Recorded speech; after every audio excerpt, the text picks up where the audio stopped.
Hai Ci, Hai Ki, balik lagi kita di segmen Ciki Ciki Ciki ngobrol bareng Gen Z.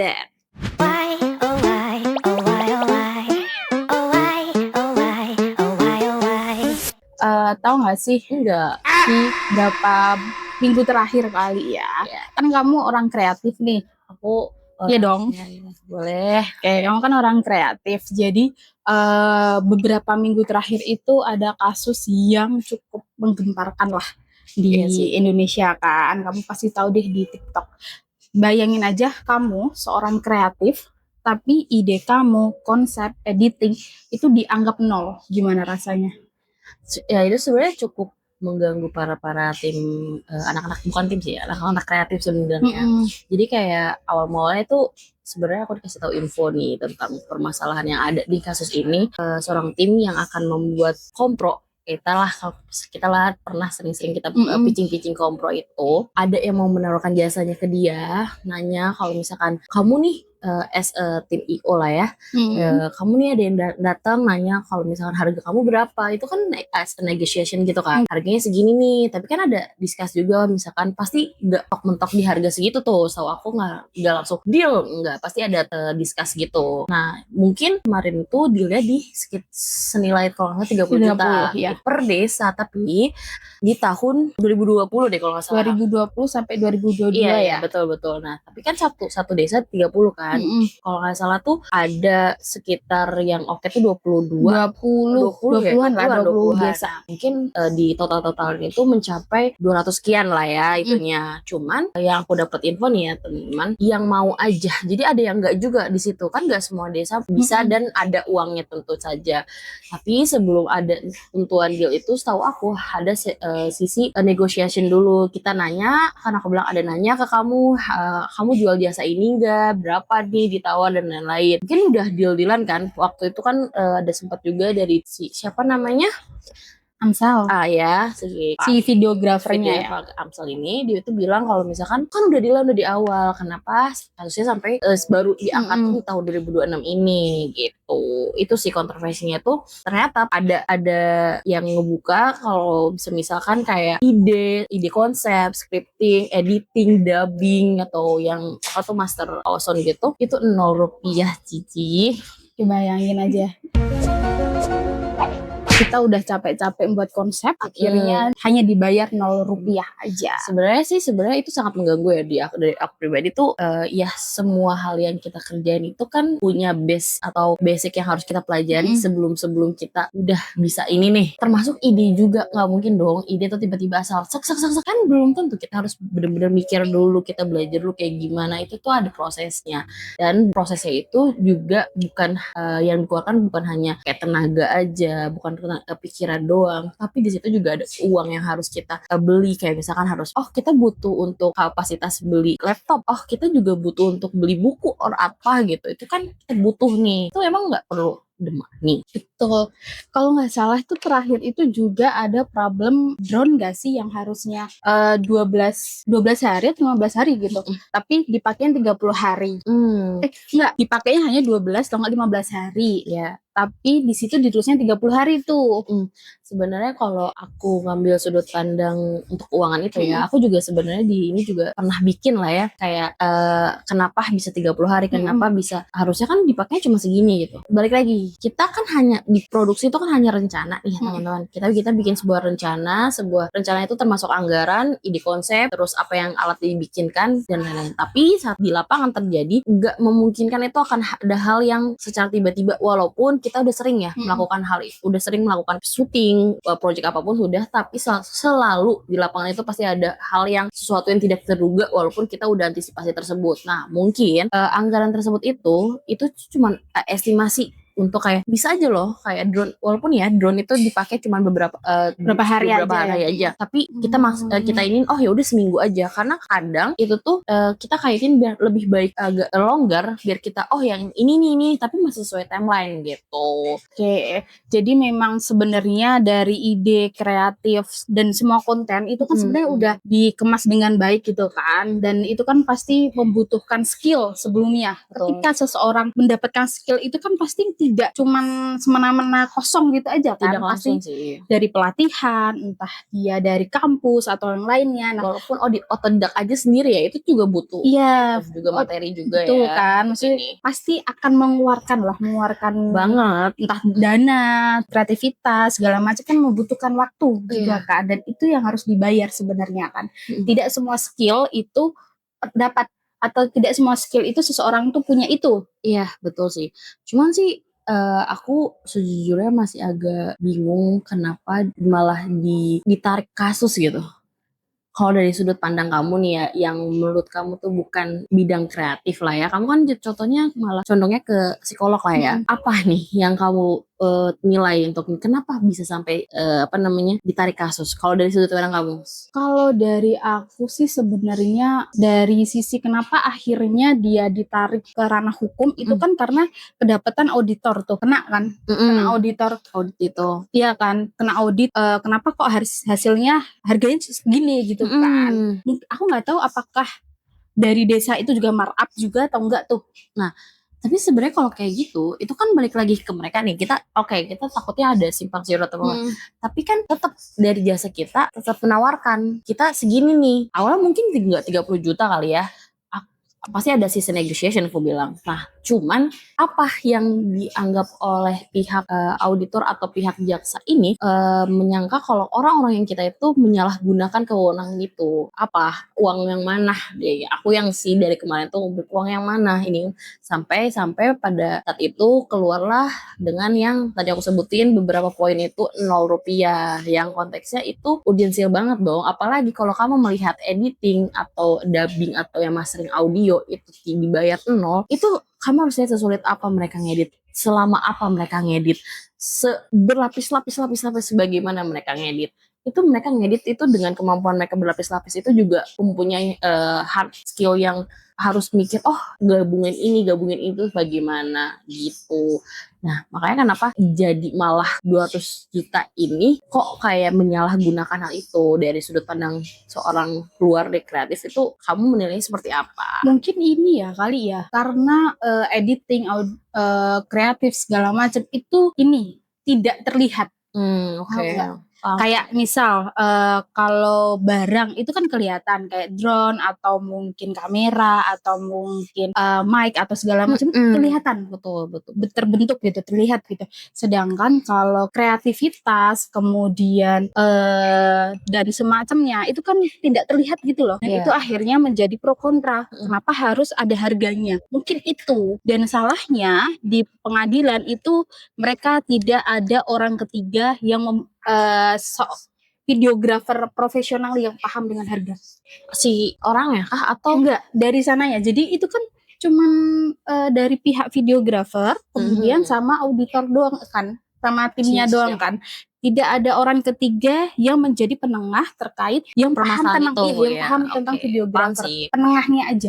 Cuman nggak ada di situ. Jadi mungkin aja mereka nggak paham terkait hal itu. Tapi kita kalau lihat balik lagi ini ya, kita lihat tarik kalau misalkan tidak dilihat atau tidak terlihat lah ya, kalau kalimat kamu tidak terlihat, menurutku dari apa yang pernah bikin RAB produksi entah itu short movie atau iklan, aku itu pernah bikin.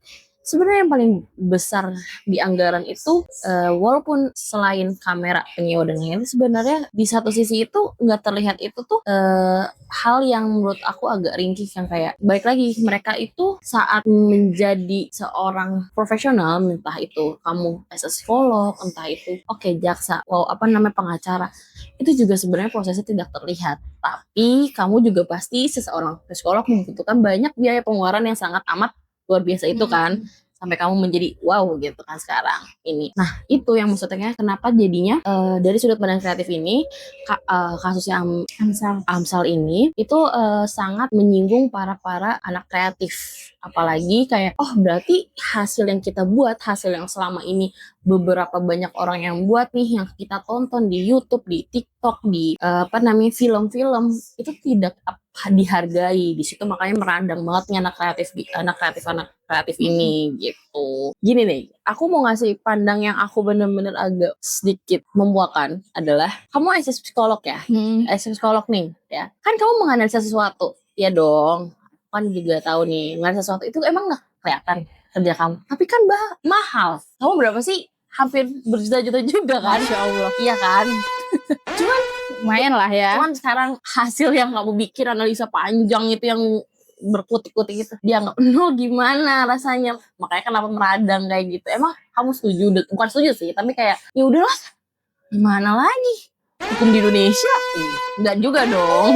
Betul. Jadi sebenarnya tuh kan kalau ngomongin tentang jasa itu kan memang tidak terlalu terlihat ya.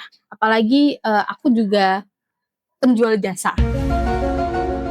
Tuh. Dong, bidangku itu memang bidang psikolog itu memberikan jasa konseling segala Kayak pelatihan macam, gitu kan. pelatihan, assessment center segala macam itu kan jasa kan. Sebenarnya ya dong. Ya. Harusnya itu sebenarnya ya yang kalau digabungin sama kasusnya Amsal itu kan kita sama-sama Penjual jasa. Iya kan. jasa. Itu memang ilmu itu yang susah sebenarnya, yang kita gapai itu itu yang susah. Iya.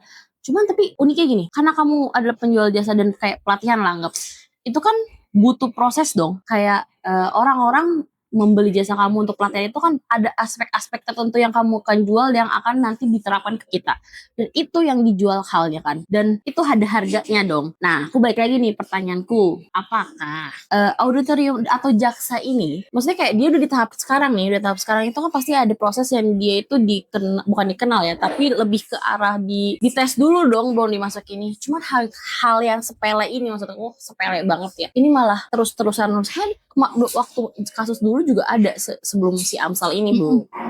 Kenapa balik lagi ke sekarang? Beberapa kali ya, mungkin ada beberapa kali kasus yang serupa kayak si Amsal. Seharusnya jaksa-jaksa ini kan harusnya paham dan tahu sebelum mereka memutuskan atau sebelum mereka akhirnya menindak pidana si Amsal ini, harusnya kan udah cross check ya sebelumnya, udah cross check, kemudian sudah tahu hal-hal apa saja nih yang harus ditindak pidananya itu apa saja gitu kan. Kalau ngomongin tentang asesmen harusnya mereka mengikuti asesmen dong. Cuman kenapa? Nah, nggak tahu tuh. Kan setiap kali kita dalam pekerjaan, setiap kali akhirnya dia masuk ke menjadi jaksa, itu kan ada runtutan. Salah satunya assessment center. Di assessment center itu atau assessment itu ada beberapa aspek. Ada aspek kognitif, aspek sikap kerja, dan ada aspek kepribadian. Nah, kalau dia lolos, otomatis 3 aspek itu dia cukup baik dong. Walaupun di angka 3 dicukup, pasti dia memumpuni lah untuk Tapi di beberapa di bidang aspek itu.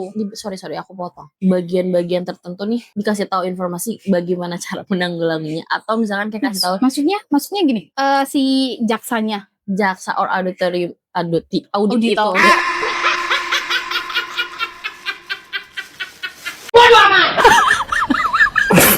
Auditor itu Gini, jadi di assessment center itu ada beberapa aspek. betul. Nah, si jaksa atau semua di pelaksana yang ada di kejaksaan itu pasti sudah lewat assessment center.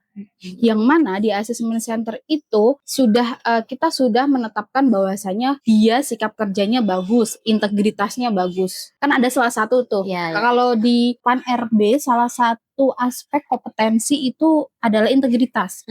Nah, itu pasti integritas sudah bagus tuh.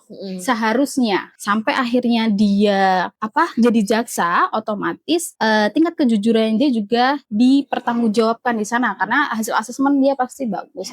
Nah, kenapa akhirnya jaksa-jaksa ini melenceng? Kita bilang melenceng ya, karena memang beberapa kasus di Indonesia kan ada jaksa yang seperti itu. Dan terus gitu berulang ya sampai sekarang. Dan selalu berulang, bukan terus selalu berulang seperti itu.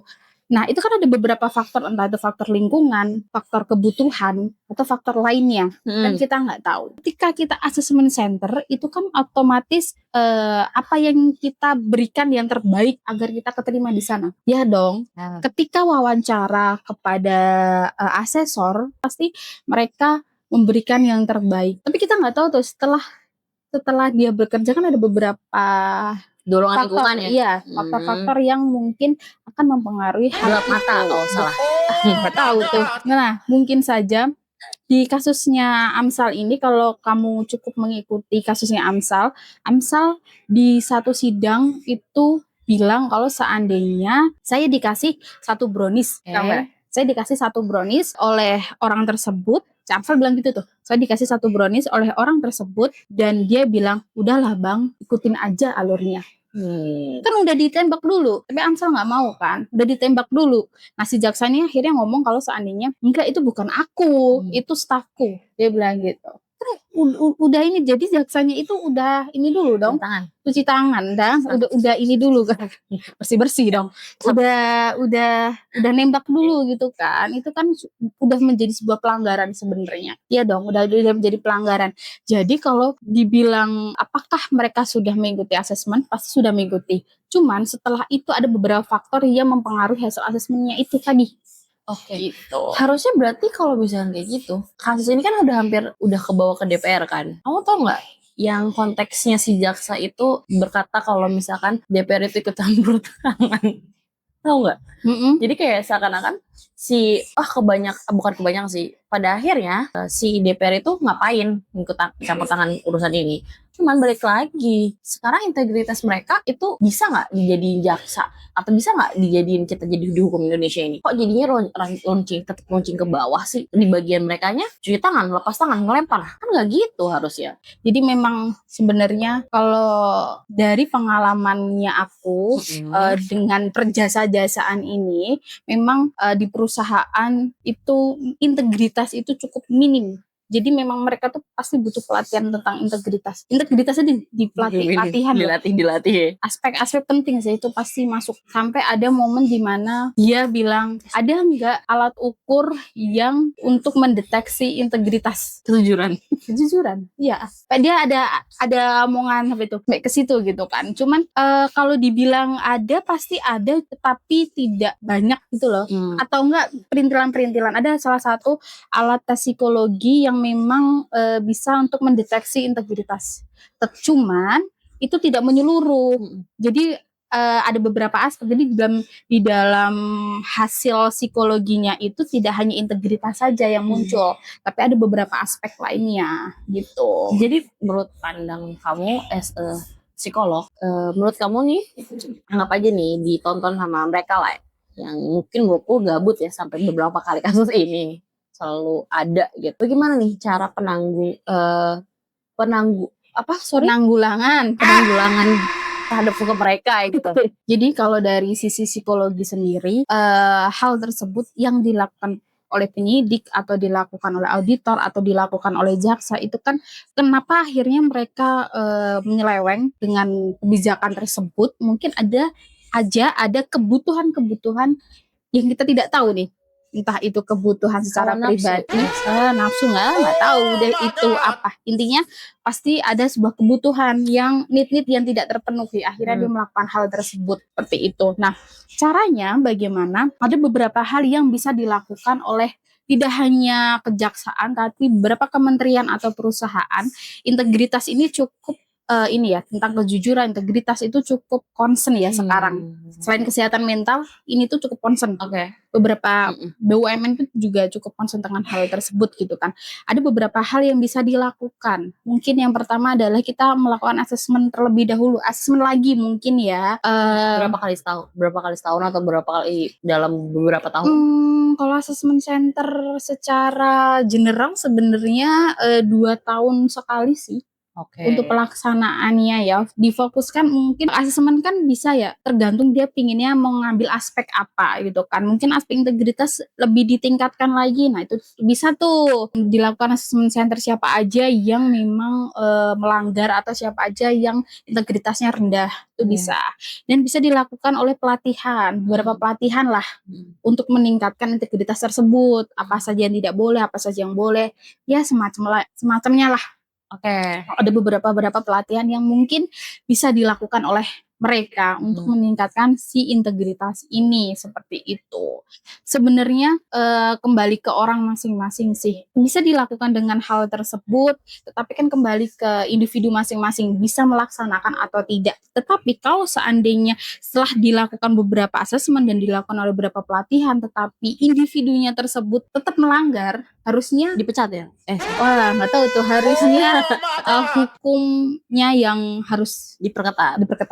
Gitu. Itu kalau dari sisi cool. Kamu dari sisi kreatif? Kalau dari sisi aku sih ya, walaupun banyak orang yang kalau kita menganggap kita tuh tidak terlihat hasilnya atau apa, tapi secara mungkin di kehidupan kita itu tidak bisa lepas dari kreatif. Pertama, kita selalu nonton TV, iklan, berita. Jadi kayak menurut aku, atau jangan ngeliat sisi kreatif deh, jangan memandang suatu pekerjaan itu direndahkan. Karena ada beberapa aspek yang mungkin kita juga tidak tahu tuh bagaimana cara mereka bekerja atau cara mereka itu mengeluarkan duitnya di mana. Nah dari situ, daripada selalu diambil kasusnya, padahal sebenarnya banyak kasus-kasus yang lain yang bener-bener yang harus diselesaikan daripada kasus yang tiba-tiba datang lagi. Mendingan selesaikan kasus-kasus yang benar-benar yang harus diselesaikan dari pihak kita, pihak kami, pihak kreatif atau pihak jasa manapun, entah jasa kreatif, jasa pelatihan psikolog atau jasa-jasa yang lain, interior dan lain-lain. Itu tuh juga nggak semena-mena kita deal dengan harga segitu. Ada sistem negotiationnya. Kalau kedua pihaknya itu udah deal, udah oke dan lain-lain, itu baru lanjut. Tidak tiba-tiba ya udah segini ya, kalau misalkan itu ya harus mau dan enggak juga. Jadi kayak tolong banget, mohon banget, coba dilihat point of view-nya gitu sih kalau dari aku. Hargai aja, jangan kegabutan, jangan mencari-cari masalah. Atau mungkin kasus ini naik gara-gara ingin menutupi kasus-kasus yang Bisa lebih besar. juga tuh kayaknya emang menutup kasus Yang lebih gede ya. Nggak ngerti itu. Semoga bensin nggak naik ya. Sekian dari kami. episode ini. Tetap asbun teman-teman, tetap kritis juga, tapi tetap menghargai satu sama lain. Oke deh, kalau Bye. kayak gitu. Bye-bye. Jangan lupa like, comment, and subscribe channel kami. Bye-bye. Ciki-ciki-ciki. Asbunya para Gen Z.